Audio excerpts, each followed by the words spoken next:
Alright, so I'm not normally one to break a pattern, considering I've been following one for the past 4 episodes, but I'm going to do it for this last segment, because I'm going to be talking about Bliss overall as a character. And it just makes more sense to save it for the end, once I've covered all 5 episodes, so I can tie everything neatly together. With that said, on with the final part of this masterpiece. Alright, so as we just saw at the end of Breaking Bliss, Me turned out to be him in disguise who managed to fuse with her after convincing her to side with him. So now the two of them are meshed together in this giant hybrid Powerpuff demon thing. That's where we pick up with Blister Sweet Symphony, and this has got to be easily the most forced title out of this entire special. Like, the other ones aren't exactly amazingly creative or anything, but they're not bad. Breaking Bliss is fine because it represents the episode nicely, as does Bliss Reminisce. However, Blister Sweet Symphony, I mean, I get that the episode could be described as a bittersweet symphony, but making it blister sweet? I don't know, that's pushing it. Well, you can't judge an episode by its title, just look at Home Sweet Home 6, so let's get into the Power of Four's grand finale event.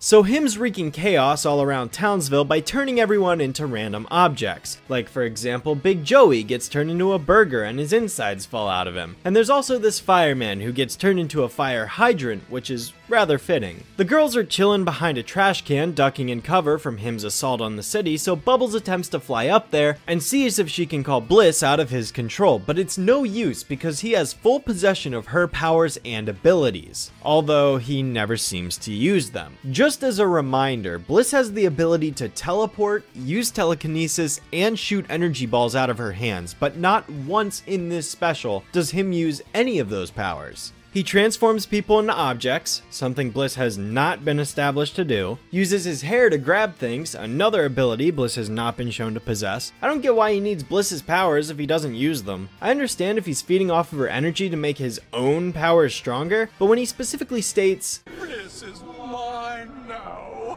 powers and all," it confuses me. I mean, I guess the only exception is the weird beam puller thing, but that's about it. Bubbles also gets caught, so he throws her and she explodes off screen, causing Blossom to do the only logical thing in retaliation. We're gonna do what we always do, save the day! You mean try to save the day but fail miserably, right? Yeah, that's what I thought. I think this catfish gag was good though, a small detail I haven't seen anyone really point out before. If there is one compliment I can give this finale, it's that it's got way better action than about 95% of the show. Like, genuinely, this is the best it gets. Relative to the reboot, of course. Considering how frequently action is absent, it's nice that we basically get 10 minutes of it straight from beginning to end, because I honestly can't think of another reboot episode where there's a fight from the very beginning that lasts almost the entire 11 minutes. Besides, Him is also extremely menacing, as I've said before. I mean, the dude literally decides to spin the rings of Saturn and pull it towards the Earth in an attempt to saw the planet in half. It's cool. I mean, I don't know what he plans to do after the planet's eviscerated, but hey, he's the devil, so he can do what he wants, I guess. Not only did he screw over Earth, he screwed over the entire solar system. I mean, you ruin the orbit of one planet out there and everything is sent into chaos. So in comes the professor, who disappeared somewhere between now and the last episode, to bring out the separation laser that can isolate Bliss and Him from each other, although Him destroys it because he spent too much time talking and turns into a spell and tell as a result. Now if only he'd blow up like the one from the previous episode. All of a sudden, Mojo shows up too after being gone since Bliss Reminisce, and he begins to monologue about saving her, but Him again blasts him away before he can finish because, for once, a villain is actually smart and acts as soon as they see a threat rather than letting them stand there and do something. The girls are like, well, guess we gotta bring out the big guns, and the three of them use their Green Lantern powers to combine into yeah, they use this mutilator to shoot out this hologram of a rat in an airplane instead of like a legitimate projectile, so that's kinda odd, and Him just fires back by grabbing them with his hair in an admittedly cool shot and then nearly crushing them to death until Mojo comes around for a second time. Mojo will save you! Ooh, Mojo needs to hit the gym more. Time for another Deus Ex Machina, aka this random spike ball that Mojo just has that for some reason can magically separate Bliss from him because fuck it. I don't know how a giant metal spike ball does this. Where did it come from? How did Mojo make this? Things like that, but it's what we're rolling with, I guess. Whatever it takes to separate Bliss from the villain. Kinda lame how Bubbles just grows a tail and thwacks right into him though. Like, this is supposed to be the grand event, right? And this is how the villain gets defeated? This show sucks, man. Alright, it's not quite an anticlimax because him does just rise up saying that Bliss made him more powerful than ever. I don't really know how losing Bliss's abilities made him stronger than when he had control of her, especially considering she still seems to retain all of her strength. Who really knows how any of this works? All I know is he grows into this large demon and continues transforming things into random objects while Saturn saws the moon in half.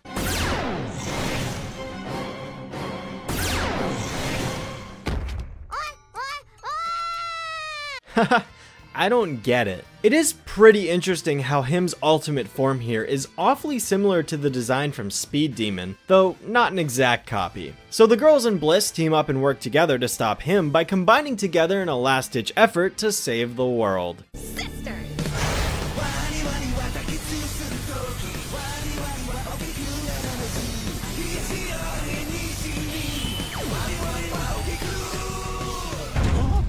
And this is where the show becomes that stupidly ridiculous excess that I've been looking for. Screw Bliss having an unnecessarily long name. This is where it's at. And just to be clear, I don't think this is good. It's stupid. But it's the over-the-top stupid that's actually fun instead of the drab, forced humor that tends to be present. We're going full-on anime in this shit. The girls all form this giant glowy cyan hologram, which I guess is meant to be like Bliss's Green Lantern power combined with her sisters. That's how I interpret this anyways. There's even more anime references besides the fight, such as the dubbing over the character mouth of this one girl in sunglasses, anime eyes, the quick flashes on screen, the transformation itself, the text that appears on screen which translates to cheap shot and is actually in Japanese this time instead of Korean, the clear influence of kaiju monster fights. I don't know about you, but I was getting major Dynamo parallels to this. I mean, even the design is similar with Blossom's bow, Buttercup's forehead, and Bubbles' pigtails. The only new addition is Bliss's wildly obscuring hair in the back, so I mean, is it really that far off? They just took the Dynamo design, made the hair longer, and called it a day. Him then pulls out this magic fire sword, which looks really cool, I might add, and the girls pull theirs out as well, and then the two of them proceed to have a sword fight to the death while trying to be epic.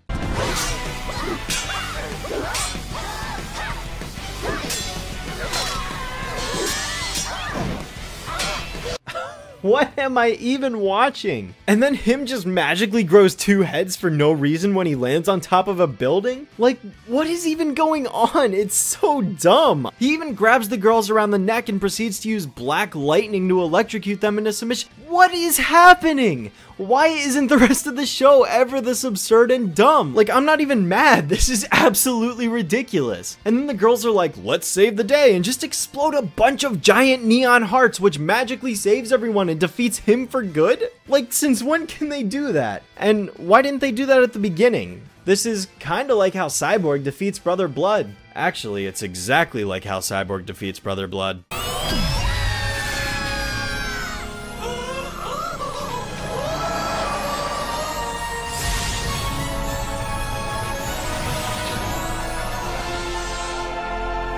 Dude, I don't even know anymore. I'm not even gonna try to explain what just happened. Hoo boy, yeah, that was a trip. By no means am I calling this episode fantastic. It is ironically hilarious, and that's why I like it. Because of how ridiculously stupid it gets, that it's just like, wow, this is so dumb. It's great. It's trying so hard to be this suspenseful climactic encounter, and then it just goes full on anime and like, I can't even consider this serious anymore. It's just one big laughable joke. The whole time this episode plays this completely straight, but it's just so humorous. I know a lot of people hate this anime sequence and groan at it, but I laugh. Only real thing I have left to say is I feel bad for that fireman at the beginning. Dude got turned into a fire hydrant, and now that him's magic is being undone, he actually gets morphed into a real fire hydrant. That's gotta suck. I mean, it could have been a different fire hydrant, but we don't know that. The two are never shown at the same time. Dissolve into the end of the episode where Bliss decides to leave instead of joining the main cast because the status quo is God and we can't have this brand new character join as a permanent new member. I mean, yeah, she comes back a few more times throughout the series, so it's not the end all be all for her, but as pretty much everyone and their grandmother has joked about, she literally got poochied. Yeah, the excuse is now that Saturn's orbit is messed up, the cosmos have become a giant pinball table, so Bliss has to single-handedly rearrange everything back to its proper position. And that's pretty much the end. She leaves to push Saturn back and everyone says goodbye. We love you! Bye, Bliss! You're my favorite sister! Oh, curse these allergies. So that was the Power of 4 special, and man, what a ride that was. I mean, wow, there was a lot of buzz surrounding this when it first came out, and there's definitely a reason for that. Now that a solid amount of time has passed though, I can say that with this being the, I think, 6th time I've had to watch this special, I still hold some similar opinions that I had during my initial impressions, although there were quite a few differences too. I still think that episodes 1 and 5 are the best part of the Power of 4, if only because they lack most of the major problems that come from Bliss Reminisce and Blister Sister, where it doesn't feel like there was any thought given towards how to connect this story to the rest of the cartoon's world. Episode 1 was well contained and did a fine job setting things up to start, and episode 5 was just so over the top compared to most of the show in an amusing way rather than the painbow way of being obnoxious about it. I got some stupid fun out of it, plus him was a legitimate, competent villain, and I appreciate the show for treating him as such, even if there were some glaring holes in his plans. Now, as for Bliss as a character, let's see here. There seems to be this stigma in media regarding the term Mary Sue. A lot of people throw this term around every time that a super mega powerful character appears in media without really understanding what the definition of a Mary Sue is.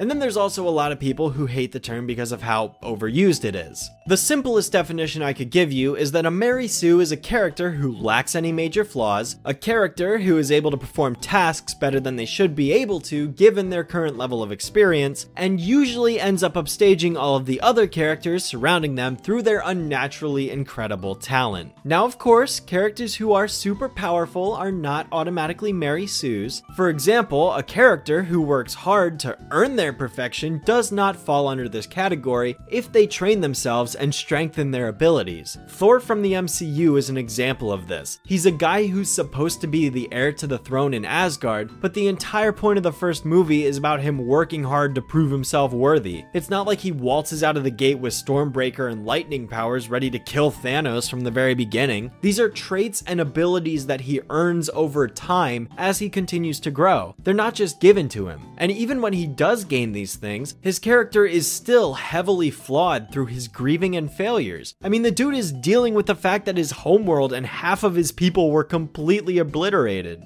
But anyways, back to Bliss. Would I call Bliss a Mary Sue? Well, yes and no. Actually, I wouldn't say she's a Mary Sue at all in the first 3 episodes. She's actually a very flawed and broken character that isn't even close to being perfect. The girl can't control her powers, she's been living in isolation for 10 years. Yeah, she's mega powerful, but it's more of a burden than a talent for her. Like I suggested during Blister Sister, if she had stayed this way throughout the entire special and kept this flaw when she left, she never would classify as one at all. I think she'd be a very interesting character that way. But then she grabs the tire and that magically allows her to have full access to all of her abilities, becoming this ultra super powerful Powerpuff Girl that's better than the other 3 and the only one capable of saving the day. The special takes a complete 180 with her character at this exact moment. I am not opposed to Bliss being overpowered if she has that flaw. Let me repeat, I am not opposed to Bliss being overpowered if she has that flaw. Again, Bliss Reminisce really showed how broken and alone she was,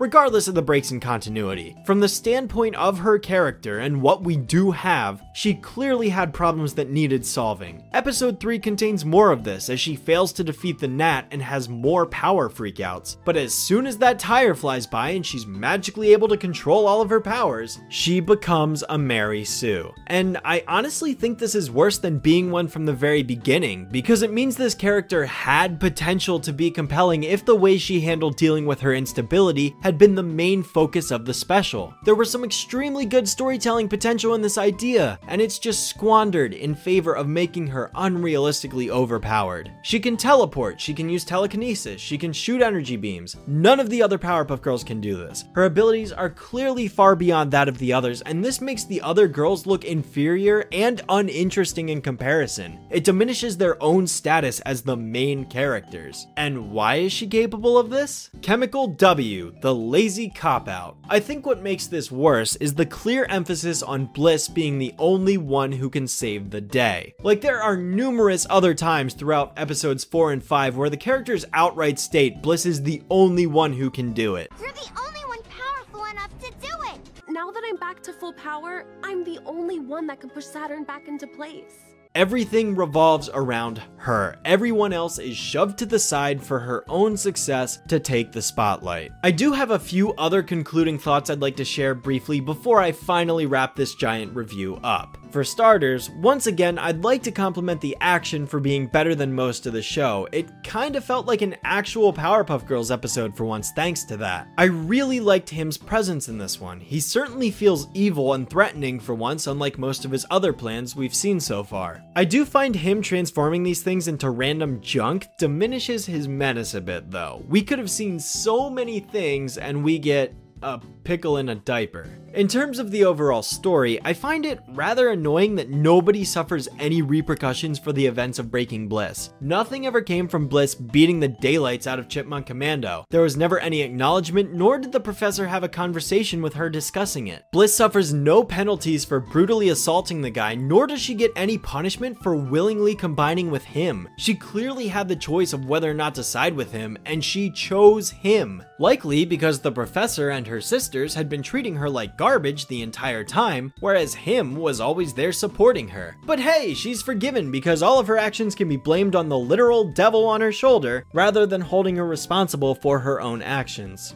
Likewise, the professor never faces anything because of his awful treatment to his daughter. And you'd think that Bliss losing Mii would be treated like a bigger deal. She just found out that her best friend for the past 10 years was secretly manipulating her this entire time just so that he could take over the world. I don't care what the excuse is, she should be devastated by this. Bliss should be feeling all sorts of guilt and grief and loss over this, questioning how to deal with the fact that she lost the closest friend she ever had. Mii's gone now and she's just like, okay, gotta go realign the planets now by myself. I think the very last shot we get of Blister Sweet Symphony is also pretty fitting. It's Mojo sitting on a hill and crying, probably because his arc literally went nowhere and the only purpose he served was bringing in the Deus Ex Machina ball. Another moment of wasted potential. Mojo and Bliss's relationship from when they were younger. In episode 2, Mojo rediscovers his long-lost best friend, but then he just leaves and doesn't show up again until this finale. There could have been such an interesting subplot for Mojo, but nah, that was thrown away just like most everything else. Oh, and just like Sonic Adventure 2, the moon is still fucked.